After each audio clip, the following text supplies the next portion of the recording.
Oh, qu'est-ce qui se passe avec Chance là? Il est, Hop, il est à 30. Allez, c'est parti. Oxygène.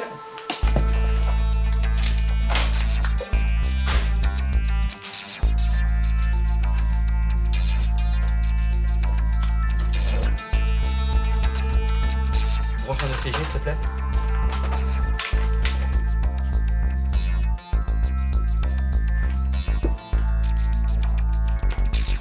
Effectivement, il n'est pas rapide là, hein, le chou. Hein. Il pèse combien? 1,7 kg.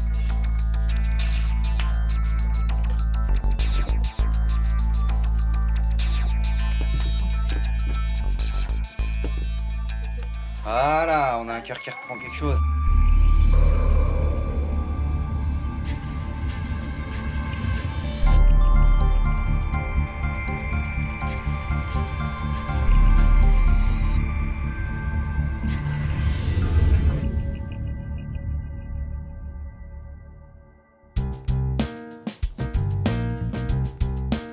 Au sud-est de Paris, sur la commune de Maisons-Alfort, s'étendent les 11 hectares de l'école nationale vétérinaire.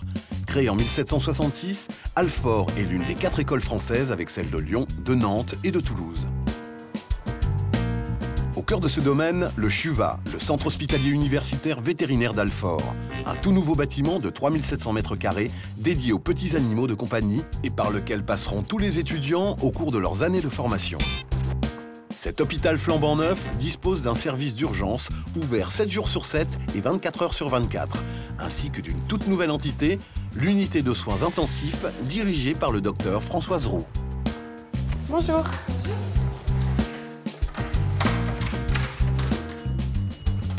Pendant 7 mois, nous sommes restés en immersion au sein de cet hôpital vétérinaire d'Alfort et nous avons partagé le quotidien des professeurs, des chercheurs, des étudiants, des animaux et des propriétaires. Un quotidien rythmé par les admissions en urgence, les interventions au bloc opératoire, les consultations, les gardes, les stages et les examens. Alors, ces nouvelles rangées. Une de mes missions a été de créer ce service de soins intensifs au sein du CHUVA, donc de l'hôpital vétérinaire d'Alfort des petits animaux, pour offrir cette discipline nouvelle, aussi bien en termes de formation pour les étudiants qu'en termes de service pour les animaux critiques. D'accord, c'est votre chat? D'accord, ok. Ce que ça a énormément changé, c'est que maintenant on a un service ouvert 24 heures sur 24 avec des personnes formées à l'urgence et à la réanimation aux soins intensifs, donc qui savent gérer des situations critiques et qui sont disponibles pour intervenir à toute heure avec leur expertise, quoi.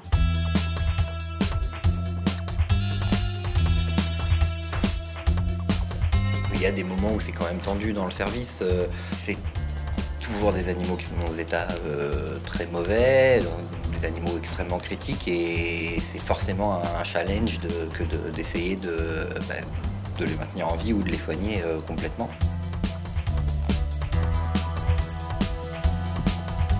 Le soin intensif, c'est aussi une spécialité très technique au final, aussi bien dans la connaissance des traitements que dans les gestes techniques qu'on est amené à réaliser et qui ne sont pas des gestes qui sont réalisés non plus tous les jours par les vétérinaires classiques.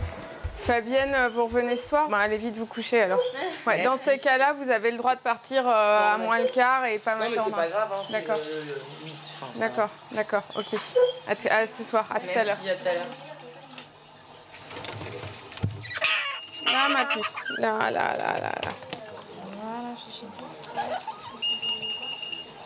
Voilà, si vous avez besoin, voilà, vous en poussez un tout petit peu pour la route. Voilà. Super.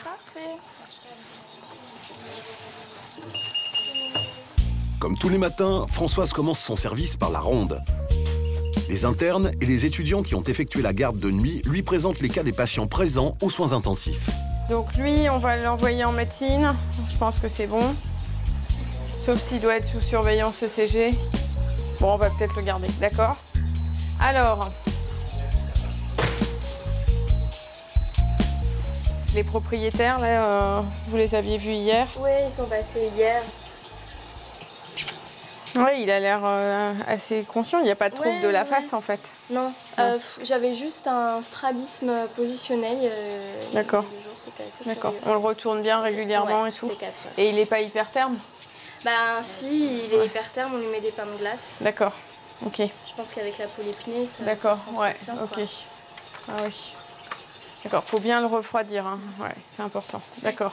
On a du monde de l'autre côté? Ouais. Ça, c'est le petit chat. Le petit chat de l'étudiante dont on va s'occuper, d'accord. Ça, c'est un chat qui s'est enfui de chez lui. Il a 9 ans, je crois. Presque 10 ans. Il s'est enfui de chez lui depuis 15 jours. Les propriétaires l'ont retrouvé hier, en mauvais état général. D'accord. Il est anémié aussi? Ben, il me paraît un peu pâle, ouais. Ouais, quand il a bâillé, là... Mais oui, je crois que Fanny me disait qu'il était bas en hématocrite hier. Bah oui, il me semble. Ouais, parce qu'on ne voulait pas l'anesthésier. Parce que là, quand il a bâillé, on voyait que ses muqueuses étaient pâles. Mais là, il se fait sa toilette et tout, il va beaucoup mieux. Bon, je vous laisse vous débrouiller. Moi, il me faut un ordi. Ah ben voilà. J'ai une petite place. Alors...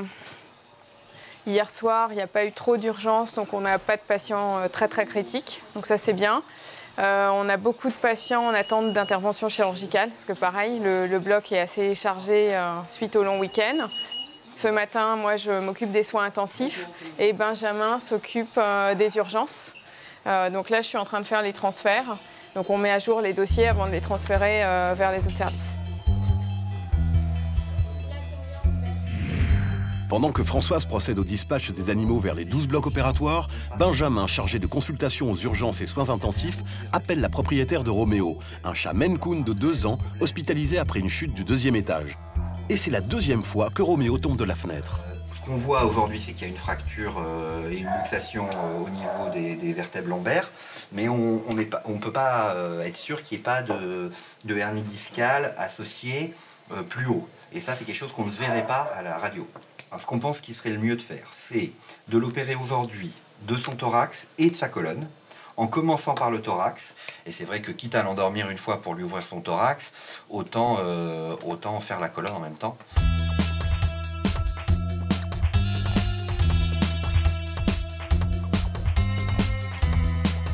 La propriétaire de Roméo accepte l'intervention proposée par Benjamin. Il n'y a plus une minute à perdre. Il faut préparer le chat pour le bloc opératoire. La chute de l'animal a provoqué une perforation au niveau du poumon. Avant l'intervention, Benjamin doit donc pomper l'air emprisonné dans le thorax de Roméo. Elle vient d'avoir sa morphine là? Non, il y a eu à peu près... oui, il y a un petit moment. Il y a une demi-heure quoi. Ouais. C'est un peu toujours du cas par cas. Est-ce qu'on peut réussir à sauver l'animal ou pas? C'est des animaux qu'on peut essayer de sauver parce qu'il n'y a pas forcément de séquelles derrière. C'est pas des maladies qui évoluent. Ils ont pris une voiture ou ils sont tombés du 4e étage. Donc ça, on peut essayer de réparer les dégâts. De toute façon, il y a le désir du propriétaire qui est la première personne à décider si on doit soigner ou pas soigner l'animal. C'est quand même eux qui décident toujours si on fait des choses ou si on ne les fait pas. Chut, chut, chut, chut, chut, chut. Pipou. Roméo, oui, il y a un autre chat, mais il faut pas regarder. Non, non, il faut pas te lever, Louis. Non, il faut pas. Il faut pas. On va monter au bloc. Vous êtes occupé? Ah, vous êtes occupé. Vous pouvez venir m'aider à chercher un chien en bas?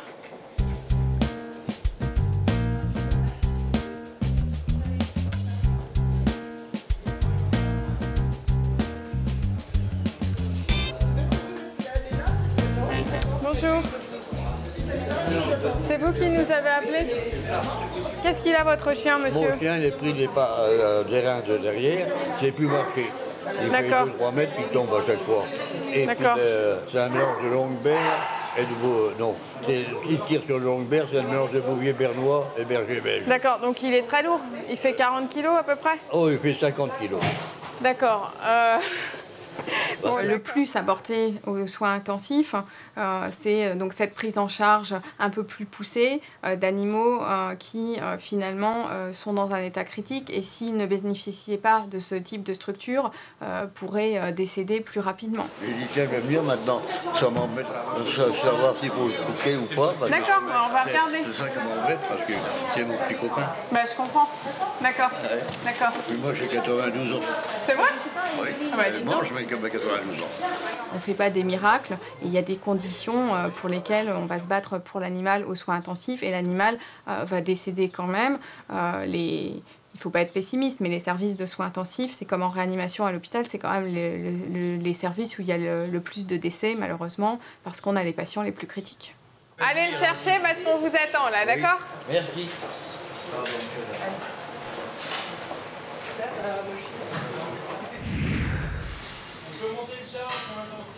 Yes.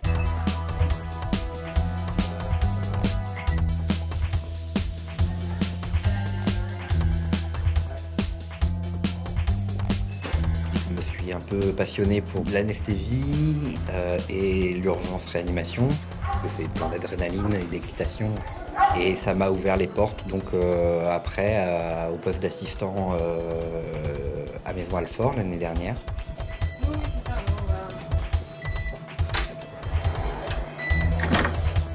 Le fait d'avoir un hôpital tout neuf, avec un service tout neuf, ça m'a décidé à rester un an de plus ici. Et au final, je ne le regrette pas du tout, parce que c'est vrai qu'on a quand même un super beau service et qu'on peut faire ce qu'on a envie, on a le matériel qu'il faut et tout ça, c'est bien quand même. C'est à quel niveau? C'est le 5 et le 6. Il a un café? Oui, ça quand même, il a inquiété. Hop.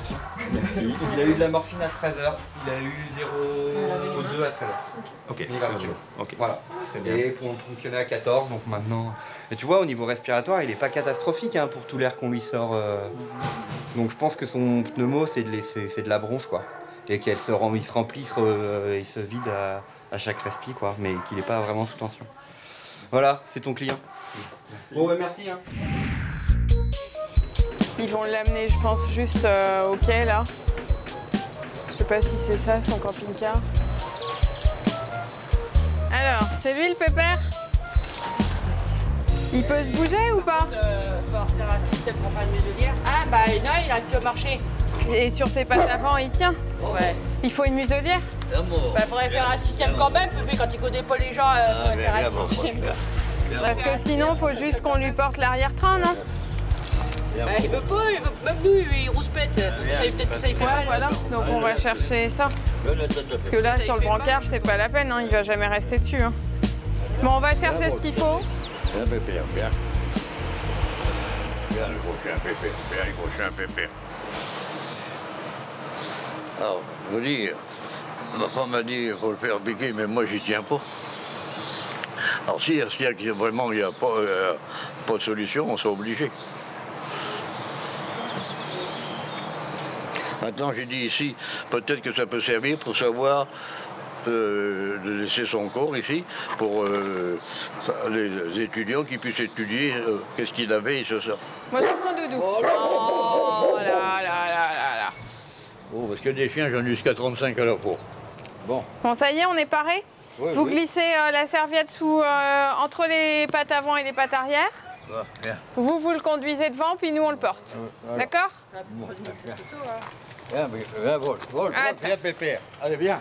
Non. Avance. Pépère, il dit non. Allez, mon doudou, c'est bien. Viens, Pépère, viens. Voilà. Voilà. On va se mettre là-bas. Viens. Voilà. Viens, mon gros. Viens, mon gros. Je vais vous amener une chaise. C'est fini. Bouge-toi. Voilà. Reste Allez. tranquille. Qu'est-ce que tu veux faire? Donc, je vous confie à Nicolas. Et Nicolas, il est étudiant en dernière année. Il va faire l'examen clinique. Et puis après, on va revenir faire le point. Oui, D'accord? Je suis un peu dur d'oreille. D'accord, ok, c'est bon. Je vais D'accord? enlever ça un peu. Oui, si vous voulez. Viens. D'accord. Là, mon gros chien. Voilà. Oh, il est mignon comme tout. Voilà, c'est bien. Là, Ok, Dac. À tout à l'heure alors. Ah, Hein? ben, il est avec sa maîtresse, là. Voilà. Il faut que les deux côtés du thorax soient rasés, parce que si jamais, quand je vais ouvrir ici, si je vois qu'il y a une des branches souches qui, si la lésion est haute par exemple, je peux convertir en thoracotomie latérale pour se refaire, tu vois, donc, là. Donc il faut que je puisse descendre jusqu'à la colonne vertébrale de ce côté-là. Donc ça pour l'avant, et pour l'arrière, c'est toute la zone ici, jusqu'à la queue là. D'accord. D'accord? Et il faut pas, si on essaie de ne pas le faire tourner, et si jamais on le fait tourner, on prend une main qui sécurise l'arrière tourne tout et le l'avant chat en même temps d'un seul coup. Et surtout, on se coordonne.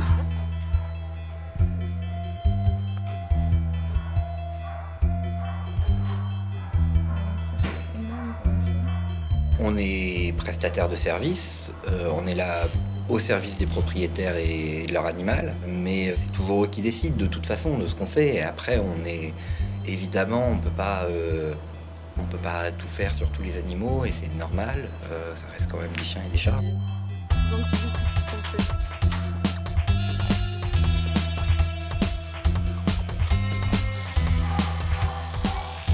Ah bah c'est sûr que quand on a un animal qui est très critique et qu'on arrive à le sauver complètement et qu'il rentre chez lui et que ouais c'est valorisant, ça fait plaisir, c'est sûr.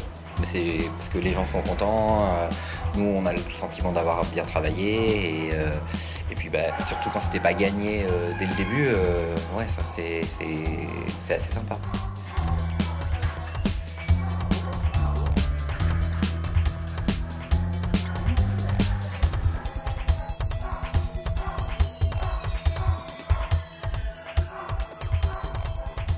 Ils vont l'opérer dans pas longtemps. On nettoie et puis on y va. En général, je n'ai pas le temps d'assister à toutes les chirurgies parce que j'ai d'autres choses à faire. On a des chirurgiens qui sont là pour ça. Voilà.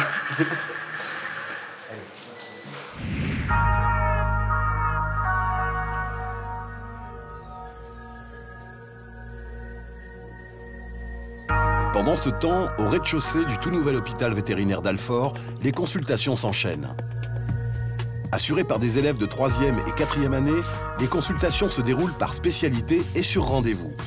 Dans chaque box, les animaux, leurs propriétaires et les futurs vétérinaires.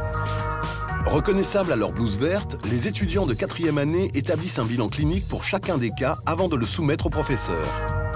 Aujourd'hui, Bulle, une femelle boxer de 5 ans, vient consulter pour une grosseur suspecte à la patte postérieure. C'est Nirina qui la reçoit. Et vous avez vu, le gonflement, il est apparu d'un coup. Oui. Et est-ce que ça a continué à gonfler après, ça s'est aggravé ou vous trouvez que depuis c'est toujours... Oui, ça oui, disons que la principale masse est apparue relativement vite et là ça a peut-être grossi de 10% quoi, mais à peine. Hein. En vraiment... chaque semaine c'est au début d'un coup et puis après... Ouais, c'est ça. Même si là ça nous paraît peut-être un peu plus gonflé. Je vous la montre. Oui, elle va tenir sur la table, ça l'embête pas? Non. Bien. Elle est belle, hein. Avant, elle n'avait jamais eu trop de soucis de santé. C'est la première fois qu'il lui arrive... Non, enfin, c'est un animal qu'on a récupéré dans un état assez très maigre. Elle avait été battue, enfin, on l'a récupérée, elle avait 15 mois. D'accord.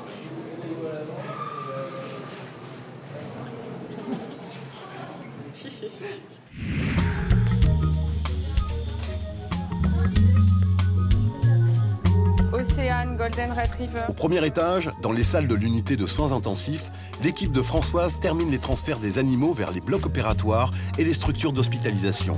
Tu me mets un... Tiens, mets-le là. Tous ceux qui sont à rendre, je vais les rendre. Ceux qui restent dans les cages nécessitent des soins constants et une surveillance permanente. Ouais, ça évitera d'aller là-bas. Et il faut bien entendu gérer les admissions en urgence. Mets des gants pour faire ça. Ouais. C'est-à-dire qu'au début, je croyais que c'était du sang, mais...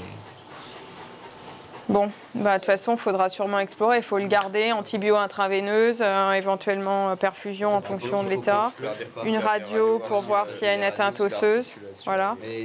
Moi, je nettoierais bien la pâte, scrub toute la pâte bien pour pas que ça macère et qu'il y ait plein de bactéries et tout ça. À la limite, la baignoire aurait été en état, il aurait fallu carrément doucher. On peut le faire chez nous. Enfin, bah, on va voir. Elle est encore... Non. Ce chien, en fait, il appartient à des restaurateurs ambulants, d'après ce que j'ai compris. Donc ça doit être le chien qui suit un petit peu le camion et tout ça, qui est attaché au pied du camion. Et ils décrivent que ce matin, tout d'un coup, ils l'ont vu saigner. Je pense qu'ils ont pensé qu'il s'était blessé. En fait, il a une grosse infection du coude et ça s'est percé. Et c'est ce qui commençait à drainer. Mais ça a l'air assez important parce que toute la patte est gonflée.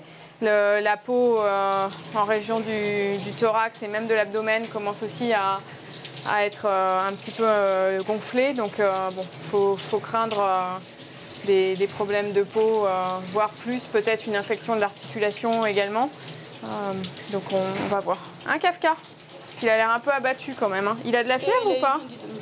Ah d'accord. C'est bien mon doudou. T'as qu'une envie, c'est de te reposer là quelque part. Hein? Il est bien sympa. Hein? C'est ce qui s'appelle à moitié dormir debout, ça.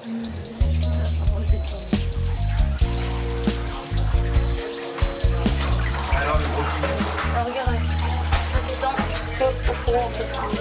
Donc j'ai un peu tout lavé, Françoise m'a dit pour éviter la...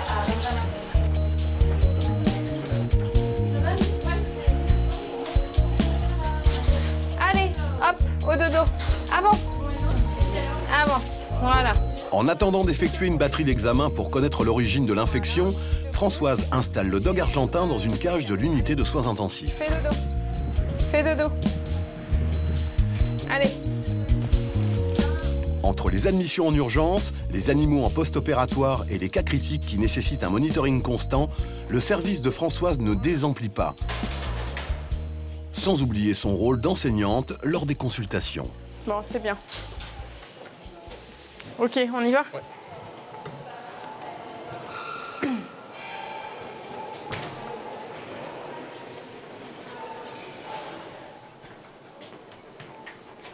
Alors, notre ami Wolf.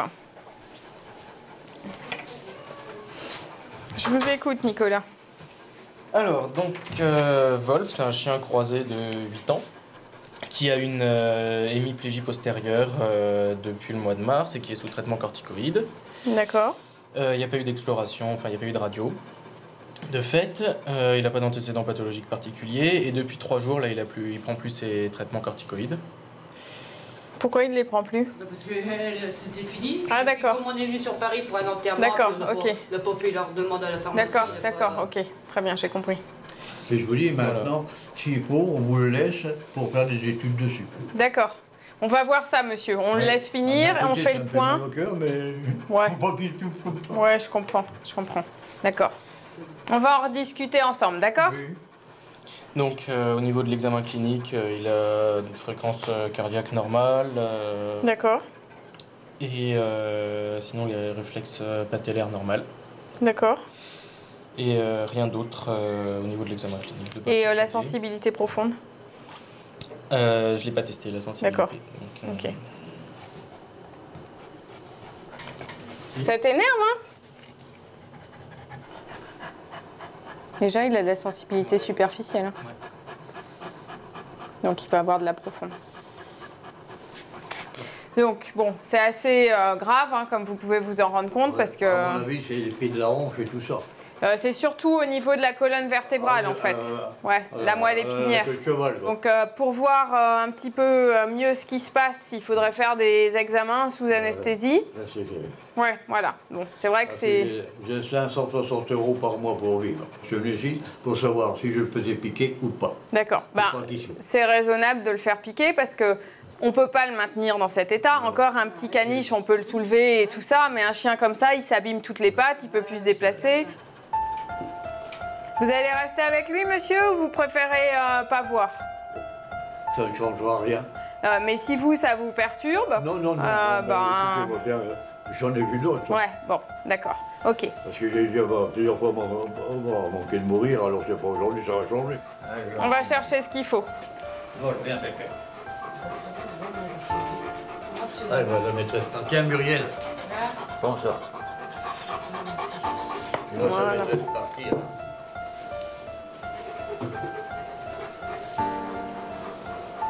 On revient, monsieur. Hein. Bon courage, madame. Bien. Bien, mon câlin. Bien, son câlin. Là, son câlin, son pépère. Oh, le câlin, son pépère. Le chien, son pépère.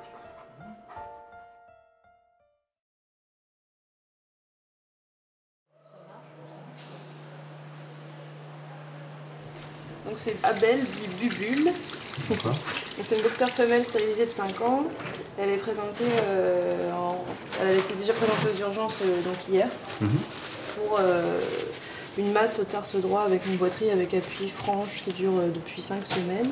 C'est le moment pour Nirina, élève de 4e année, de présenter le cas de Bulle au professeur Moissonnier, chef du service chirurgie de l'école vétérinaire d'Alfort. Un entretien basé sur des questions-réponses qui permettent à l'élève d'établir un diagnostic et d'envisager des pistes thérapeutiques. La masse en question est une masse qui a été identifiée depuis longtemps. 5 semaines, d'apparition brutale. Je crois qu'à partir du moment où on transmet une passion, tout va bien. C'est-à-dire qu'à partir du moment où on est capable de voir les étudiants comme de futurs confrères, à partir du moment où on a envie de leur transmettre à la fois le respect de l'animal, le respect des propriétaires. Il ne faut pas oublier qu'il y a un propriétaire au bout de la laisse. Les personnes sont aussi importantes que l'animal et les rapports qu'ils entretiennent sont vraiment aussi importants. Donc voilà, si on peut transmettre ça, on est un enseignant heureux finalement. La première chose importante qui m'a été rapportée, c'était donc le moment d'apparition et la façon dont cette déformation est apparue. Vous avez signalé que l'apparition de cette masse s'était faite en quelques jours, quoi. On s'en est aperçu d'un coup, Oui, du jour au lendemain, quasiment. Bon, c'est un chien qui vit avec vous, vous êtes en appartement. Non, en maison, qui va courir avec donc, son maître. Vu la localisation de cette masse, vu la façon dont c'est facile de la voir, je veux dire, je veux dire, on n'a pas besoin d'être vétérinaire pour voir qu'il y a effectivement cette anomalie, vous ne pouvez pas être passé à côté de la masse. Donc, si vous nous dites que c'est apparu en 24 heures, on va vous croire. Et c'est apparu en 24 heures. Moi, je pense. Très vite. Très vite. Très rapidement. Mais bon, elle est encore très vivace. Hein. Enfin, je veux dire, elle est vivace comme toujours, quoi. Puis donc ça, pour nous, c'est important parce qu'à un moment donné, on va vous parler forcément de tumeur. Hein. Il y a différentes hypothèses, mais parmi ces hypothèses, il y a une hypothèse de tumeur qui a déjà été évoquée. Et pour nous, l'important, c'est pas tellement, je dirais, la tumeur initiale immédiatement, c'est aussi son bilan d'extension pour savoir où on va. Est-ce que c'est une chirurgie qui va être curative, on va guérir ce chien par la chirurgie? Est-ce que c'est une chirurgie qui va améliorer la durée de survie, la rémission? Ou est-ce qu'on va être dans du palliatif, c'est-à-dire supprimer la tumeur pour supprimer la douleur, mais sans malheureusement pouvoir proposer une rémission ou une amélioration du pronostic?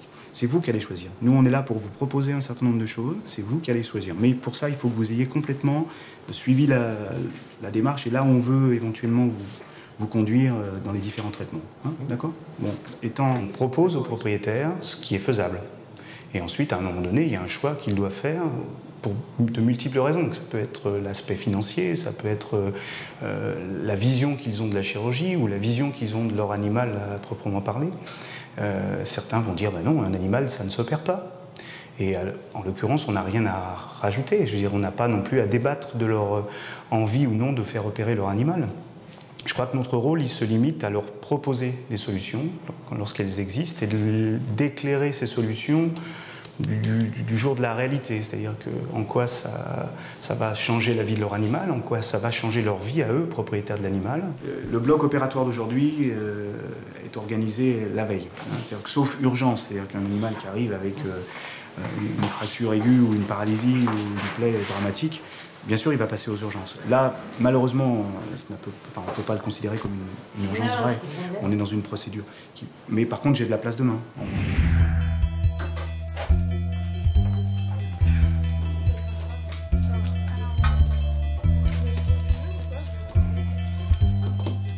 Dans la salle de soins intensifs, Coquine vient d'être placée en réanimation. Son pronostic vital est engagé. Il respire. Hein. Enfin, il respire? Ouais. Autour d'Aris, un vétérinaire grec venu se spécialiser en France, toute l'équipe organise le sauvetage de la petite chatte. Benjamin est appelé à la rescousse. Non mais il est foutu ce chat.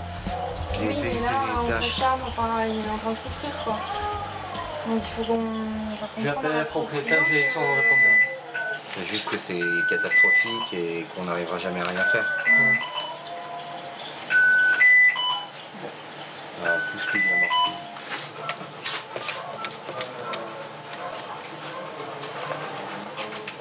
Allô? Donc je vous appelle pour Coquine. En fait, elle va pas du tout bien. Elle respire pas du tout bien. Elle respire très mal. Et donc je voulais vous demander si vous êtes d'accord à la dormir parce que là, je pense qu'elle n'a pas beaucoup d'espoir. En terrasse? Une des priorités du service des soins intensifs, c'est la gestion de la douleur. Tous les étudiants le savent et je suis intransigeante sur ce point. Ça paraît toujours rigolo à dire, mais les animaux disent pas où ils ont mal. Mais en tout cas, on peut percevoir, nous, par des signes cliniques, des signes indirects, un certain niveau de douleur. La propriétaire de Coquine refuse l'euthanasie de son animal. Et alors, on veut une réa ou quoi? Je lui ai dit que même si on fait une réa, les résultats ne seront pas très positifs. Il se calme un peu là? Oui. Je pense pas qu'il faille voir les soins intensifs comme une discipline qui va s'acharner à prolonger l'inévitable. Donc je suis absolument pas pour l'acharnement thérapeutique quand je sens que la situation ne s'y prête pas. Certains ont des visions différentes et ils veulent pousser jusqu'à l'extrême les soins. Ça, c'est vraiment très personnel. En dehors de la cage, il s'est mis vraiment à mal respirer, à limite gasper. Ouais. On a fait une éco-fast ici, on a vécu un empêchement pleural. Non, pas pleural, abdominal et aussi un empêchement probablement péricardique. D'accord. Bon, ben, faut le mettre dans sa cage, sous oxygène. Et puis voilà quoi. On peut attendre qu'il vienne refaire une injection de morphine éventuellement. Puis attendre qu'il se rappelle. D'accord. D'accord. Ok. Bon, faut qu'on fasse le bilan là des cas. Ouais. En attendant l'arrivée des propriétaires, Coquine est placée sous oxygène. Les rotations continuent dans le service et toutes les compétences de l'école sont sollicitées. On prend son besoin énergétique de repos et on lui donne le tiers le premier jour. Ça va faire un quart de boîte. On a appelé le docteur Colliard, qui est notre nutritionniste de l'école, qui va s'occuper de nous prescrire une ration pour 2 animaux qui ont besoin d'un avis nutritionnel. C'est le cas de pancréatite avec un corps étranger digestif. Et puis le petit chat qu'on a vu aussi à la visite ce matin, qui s'est échappé pendant 15 jours, qui est extrêmement maigre et qu'il faut réalimenter avec précaution parce qu'on craint ce qu'on appelle un syndrome de renutrition. C'est que paradoxalement, un animal qui a jeûné pendant longtemps, on ne peut pas le réalimenter de manière massive d'un coup parce qu'on crée des perturbations métaboliques. Je vais juste ouvrir son état corporel. J'essaie de pas trop le toucher parce qu'il a l'air d'avoir mal. Ouais. Il a été plus gros que ça, plus que ça pour là. Okay. D'accord, donc en évaluation, ce chien-là est un état corporel en surpoids et il a 20% de surpoids là parce que même en appuyant, tu sens pas les coups. D'accord. Oui, il a au moins 20% de plus. Donc, pour calculer ses besoins, on va prendre son poids idéal, donc son poids sans le gras. D'accord. Parce que le gras, ça coûte rien à entretenir. Donc ce qu'on veut, nous, c'est nourrir le chien, pas son gras. D'accord. Et 7,6. Vous avez essayé de le nourrir déjà ou pas? Non, parce qu'hier, avant l'échographie, on pensait que c'était juste le pancréatite, donc on voulait le nourrir plus tard. Mais après, on a vu qu'il avait le corps étranger, donc on n'a pas nourri. Si tu veux, s'il se remet à vomir, on repart à zéro. Il faut attendre qu'il arrête de vomir pour le renourrir, on va perdre du temps. Et il est montré maintenant en humaine que plus on les nourrit vite, des pancréatites, mieux ça va. Sinon, on lui posera une sonde. On n'aura pas le choix. Ok, c'est bon? Ok. Ça marche? Oui. Merci beaucoup. Pour faire fonctionner le service d'urgence et de soins intensifs 7 jours sur 7 et 24 heures sur 24, c'est la même organisation que dans un hôpital classique, avec les internes et les étudiants. On a une équipe de 18 internes qui tournent en rotation sur le service. Donc les internes sont docteurs vétérinaires également, mais un petit peu moins avancés dans leur expertise. Et les équipes d'étudiants, eux, font les 3-8, alors que les internes font les 2-2, quoi. Donc les internes, c'est toujours des créneaux de 12 heures, alors que les étudiants, c'est des créneaux de 8 heures. Il est minuit. Fabienne, étudiante en 4e année, s'apprête à passer sa dernière nuit de garde à l'unité de soins intensifs.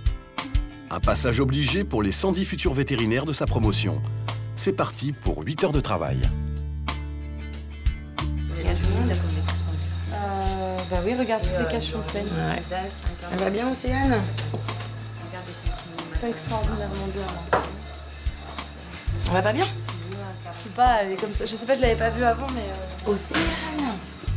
Premier geste de la soirée, faire le tour des cages et prendre des nouvelles des animaux hospitalisés. Et dès son arrivée, Fabienne remarque qu'un petit chien blanc présente des troubles. Elle appelle les internes de garde à la rescousse. Est-ce que je peux venir le regarder 2 secondes? Je pense qu'il est en train de groncer là. Je pense qu'on va l'induire, le cardinal. Un IM cardinal. Il fait 3 kilos quelque chose. Je crois 3 kilos. Non, je crois qu'il fait 3 kilos 8. Il fait presque 4 kilos.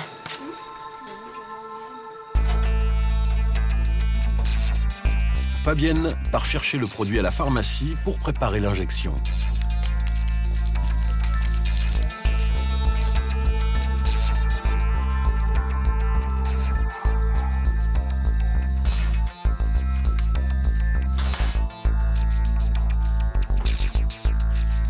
Quand les soins de minuit ils seront finis, je pourrai durer une pause jusqu'à 1h. Bah, il est 1h, voilà. Donc je vais pouvoir commencer les soins de 1h. Non, à minuit, il y a plus de choses quand même. Je fais ce métier parce que j'aime les animaux et c'est vrai que je leur parle, je gagatise un peu. Mais ils le sentent aussi, hein, les animaux, quand on leur parle gentiment. Leur propriétaire leur parle comme ça aussi, hein, leur parle gentiment. Bobby Fou, va. Mais bon, ce qui ne m'empêche pas de faire bien mon travail, hein, mais c'est vrai que j'aime bien... je leur fais des petites blagues. T'en veux plus? Non. Pendant toute la nuit, Fabienne va prodiguer des soins aux pensionnaires du service de soins intensifs. La plupart des animaux se laissent soigner sans problème.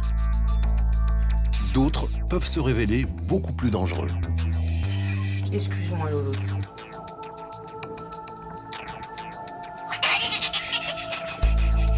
Le problème, c'est certains chats qui sont vraiment très très agressifs. Et là, on a une boîte en plastique où on les met dedans et on met le gaz et on attend qu'ils s'endorment pour pouvoir les toucher, parce que sinon, c'est vrai qu'il y en a qui sont intouchables, quoi. Genre lui.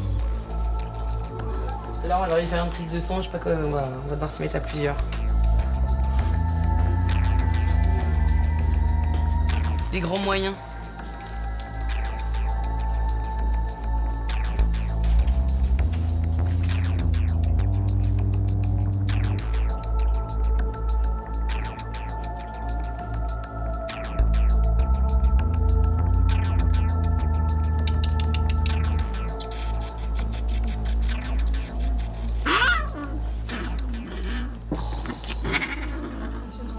J'aime toujours autant les animaux, mais c'est vrai que des fois, même avec la fatigue, des fois on en a assez, on a envie d'aller se coucher, donc c'est vrai que notre rapport change un petit peu. On est obligé de, en fait, on devient plus professionnel, on voit plus, on est obligé de se détacher du rapport affectif parce que sinon on souffrirait trop.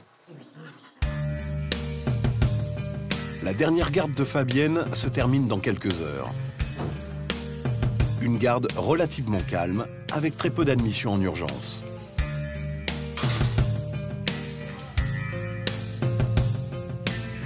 Le tout nouvel hôpital vétérinaire d'Alfort s'endort tranquillement avant le rush de la matinée.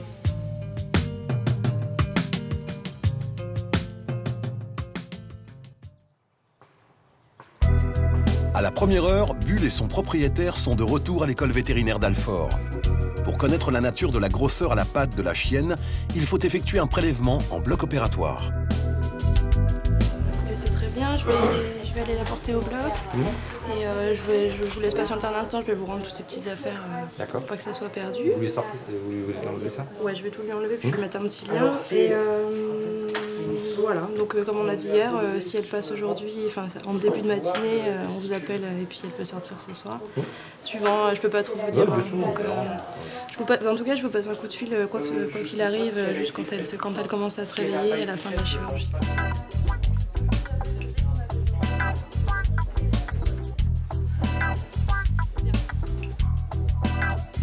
La biopsie de Bulle est programmée à 11 h. La chienne est déjà sous sédatif.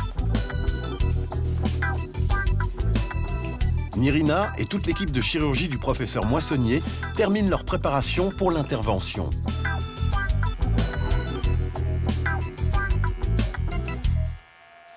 Dernière recommandation avant l'opération. Donc là, il faut qu'on fasse 2 biopsies, une cytoaspiration du liquide synovial s'il en reste, éventuellement une lame immédiatement, ce qu'on va faire comme ça, on le rend en extemporané. On pourra regarder à quoi ça ressemble entre nous, avant de transmettre au labo. Et puis on fera le bactériaux par sécurité. Je prévois des lames. Elles sont là-bas, tout est prêt. J'ai tout préparé dans le bloc. Aux soins intensifs, le rythme a repris de plus belle. Ah, mais ils font-ils seuls là? Bah non, il me fait des vieux petits trucs comme ça, mais... Superficiel quoi. Ouais. Alors lui c'est un chat qui s'est fait opérer de calculs vésicaux et dans les voies urinaires très nombreux. Et puis il s'est dégradé petit à petit en post-opératoire. Et là maintenant il est dans un très mauvais état. Ils nous ont amené hier du chenil de chirurgie, hyper froid dans cet état-là. Et il s'est mis à plus respirer depuis, vous savez combien de temps que tu ballonnes? 1 heure et demie, 2 heures? Donc ça fait 2 heures qu'il respire plus seul quoi. Donc le pronostic est pas génial. Et sûrement c'est lié à la péritonite associée à sa chirurgie qui le met dans cet état-là. Et il faudrait qu'il passe le cap. Mais là c'est un peu comme sous l'autre, le petit chat noir là, il est en train de partir.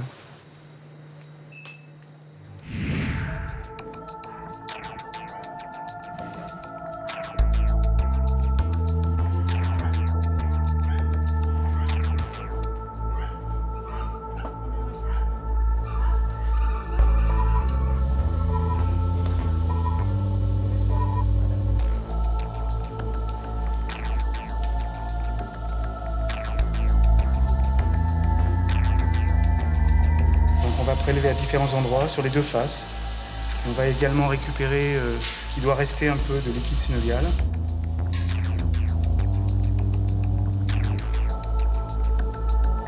Le liquide normal qui baigne l'articulation n'existe plus. Il a été remplacé par un tissu anormal. Donc bon, je dirais que malheureusement notre hypothèse de tumeur se vérifie totalement. On reste à savoir de quel type de tumeur il s'agit. Donc on prend la tumeur, on l'écrase quand elle ne fuit pas et on l'étale entre les lames. Voilà. Et à ce moment-là, on va essayer de voir ce qu'il y a à l'intérieur de ces cellules-là. Donc ça va être transmis au laboratoire. Ce sont les tissus qu'on vient de prélever. Du premier côté. On va rentrer dans une phase d'attente qui est toujours un peu longue pour le propriétaire, pour nous aussi d'ailleurs. On a toujours l'impression qu'on perd du temps, mais en fait, on ne perd pas du tout de temps. On attend le résultat qui nous permettra de choisir entre les différentes options. C'est long, ça va durer à peu près une dizaine à douzaine de jours. Mais là, avec la première évaluation, peut-être qu'on va avoir d'autres idées. Sitôt l'opération terminée, le professeur Moissonnier examine les cellules extraites de l'articulation de Bulle. Je crois qu'il faut également préparer les gens à cette éventualité d'une tumeur qui ne va pas pouvoir être traitée autrement que par une amputation. Mais à ce prix-là, on n'est pas encore dans un pronostic qui est mauvais. C'est-à-dire qu'au prix de l'amputation, on peut sauver ce chien quand même. Donc là aussi, nous aussi, on va être en attente du résultat de l'analyse histologique. Parce que s'il s'avère que c'est bien un sarcome articulaire, sans extension ganglionnaire, on est parti pour plus de 4 ans de rémission avec amputation. Donc ça vaut vraiment la peine de le faire. Les propriétaires de Bulle vont-ils se laisser convaincre par le professeur Moissonnier que l'amputation de sa patte est la meilleure des solutions? Une fois les résultats de la biopsie connus, il faudra se résoudre à faire un choix.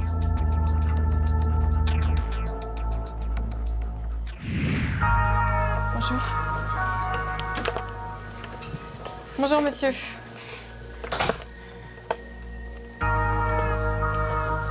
Responsable du service et consultant aujourd'hui aux urgences.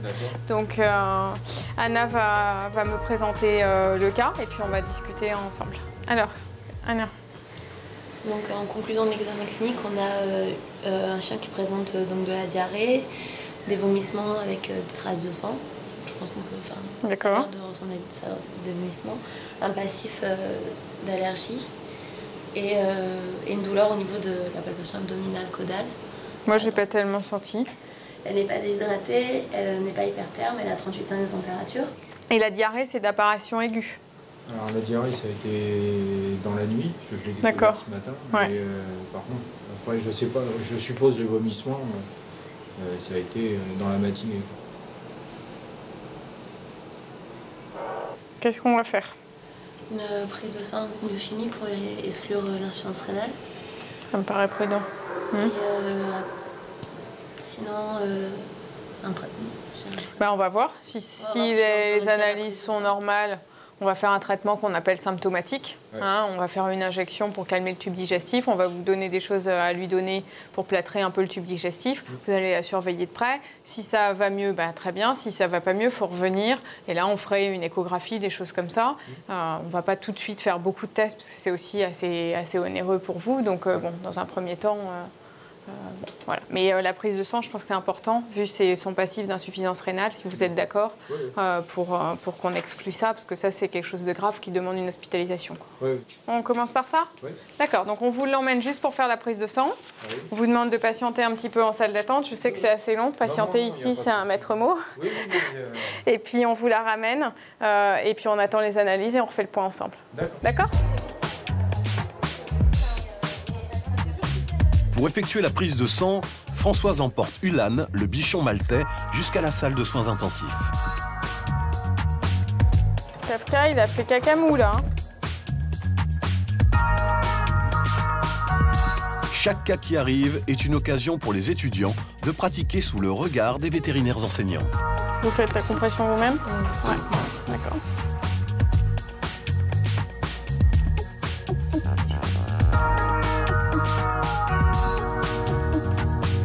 Ok. Je la rends. Ouais, vous la rendez? Moi, je m'occupe des analyses. Vous ferez votre business là-bas, frottis, hématocrit, protéines totales, vous savez faire? Ok. Pendant que Françoise transmet les tubes de sang au laboratoire situé au sous-sol de l'hôpital, Anna prépare des lames pour les examiner au microscope. Les résultats ne tardent pas à remonter. Alors, où est-ce qu'elle est, Anna? Regardez ça. Bah, la vie est belle. Ouais, ça va. Hein, même son urécréate, c'est nickel. Moi, je me demandais si c'était pas plutôt une colite, glaire et sang en nature. Ouais. Après, on ne sait pas si ça vient du vomissement. Hein, donc, bon. Smecta, je pense que c'est une bonne idée, ça c'est sûr. Ensuite, je ferai une injection de Sérénia. Et puis, après, sur les antiacides, ce serait un inhibiteur de la pompe à protons. Oh, le petit chien. Oh, le petit... Là. C'est tout. Oh, t'en as des misères. Au deuxième étage, le professeur Moissonnier montre à Nirina les cellules prélevées sur bulle. Voilà, viens voir, tu vas voir, il y a vraiment typiquement deux populations cellulaires. Hein. À la fois une population tumorale, c'est pas vraiment à nous d'aller plus loin que ça, mais ensuite tu peux regarder si la variation de taille des noyaux est importante, s'il y a une anisocariose, tu peux regarder s'il y a une variation de taille des cellules. Bon, donc on a nos informations, on est sûr d'avoir des cellules anormales, vraisemblablement sarcome articulaire confirmé. Maintenant, quel type de sarcome, ils vont nous le dire. Et le pronostic va dépendre du résultat de cette analyse. D'accord? Donc on envoie les 4 là aussi? On envoie les 4 lames, on envoie le prélèvement bactériaux, les prélèvements histologiques en disant que le côté gauche est identifié par l'aiguille. Au moment de la réception des analyses, on ne va pas laisser les propriétaires en tête-à-tête avec un morceau de papier, avec des termes qu'ils ne comprendront pas. On va se rencontrer, on va leur expliquer. Il y aura vraiment une lecture expliquée de la situation et de ce que ça sous-entend en matière de traitement pour leurs chiens, pour eux. Voilà, il va falloir expliquer tout ça, mais on le fera.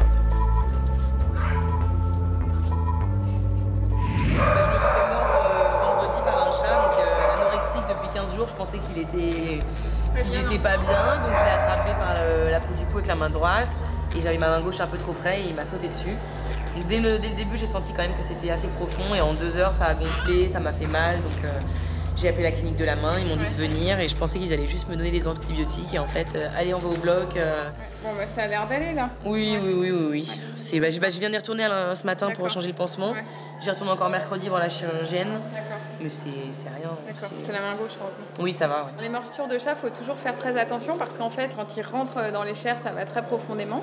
Et Comme la bouche des chats n'est pas très propre, comme n'importe quelle bouche, mais ils ont souvent des passerelles ou autres microbes un petit peu agressifs. Et donc il faut ouvrir chirurgicalement pour débrider, pour nettoyer, faire partir les bactéries et pour que les antibiotiques puissent agir au plus profond du site de morsure. C'est vrai qu'on fait très attention parce qu'on peut vite arriver à une infection assez grave. Ça m'a fait rater un créneau de soins intensifs où j'ai pu me reposer. Vous rattraperez. Hein. Non, mais c'est vrai qu'il y a la fatigue aussi, et puis ça fait partie aussi de... ça peut arriver à tout le monde, mais on se rend compte que les morsures arrivent plus souvent aux débutants qu'aux confirmés, parce que parfois ils ne se méfient pas. Effectivement, ce chat, il avait l'air mal en point, on se relâche un peu, c'est la fin de rotation, on est fatigué, on le tient un peu moins fort. Et un chat, même s'il est très malade, mais tout d'un coup il est énervé, il peut vous sauter dessus et vous déchiqueter. Puis même, on prend un peu la confiance, on se dit, oh c'est bon, des chats, j'en ai tenu. Je commence à en avoir tenu pas mal, donc je peux faire moins attention, il m'est jamais rien arrivé. Et là, voilà ce qui arrive. Non, j'ai vraiment été bête. Je vois bien la situation, comment c'est passé, j'ai été bête. On est tous passés par là. On a tous nos petites cicatrices de guerre. Donc, voilà. Il reste 2 mois avant la coupure des vacances d'été pour les étudiants de l'école vétérinaire d'Alfort.